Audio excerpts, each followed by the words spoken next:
May hugot mga suki namin sa Love Line sa lunchtime. Ako si DJ Ann, ang inyo nga amazing sa pagpanghatag kilig kagkasadya. Welcome sa pinakakilig na programa sa radyo, kung sa diin ang love life ginapakaon sang Chicken Joy, sweet and spicy.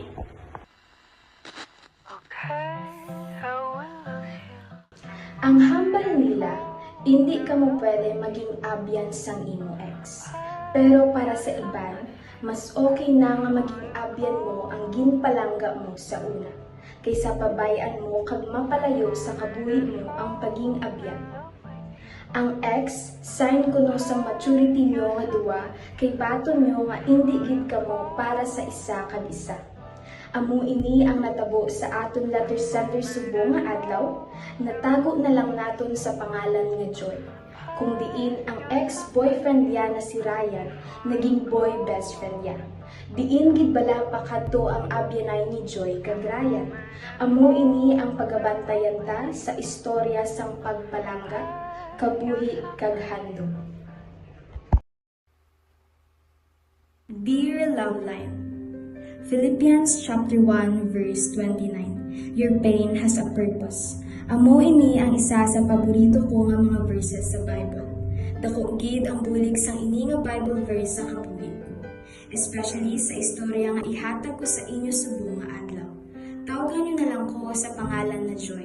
21 years old na ko subong kag naga-star sa Iloilo. Nagsulat ako sa inyo nga programa para ihalag ang istorya sang akong best friend. Nga itago na lang naton sa pangalan nga Ryan.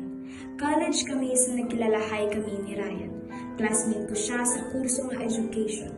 Mahambal ko gid nga siya ang akong ideal guy. Alam, buod, gwapo kag may abs. Plus, isa siya kasakwistan. Kung kisa ang mga tao, una naging friends bago maging magnobyo kag nobya. Pero kami ni Ryan, naging mag-uyabay antes mag-abyanay. First year college kami to sa naghambal sa akong si Ryan nga naluyag siya sa akon. Sang amo to nga adlaw titaan, may feelings naman ko to sa iya.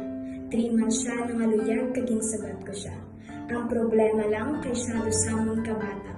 Sobra kami ka-immature, gamay na butang selosan. Sa kung sabihin wala kami nagdugay. Ryan, din ta makaon. Sa cafeteria na lang taguro makaon para lapit.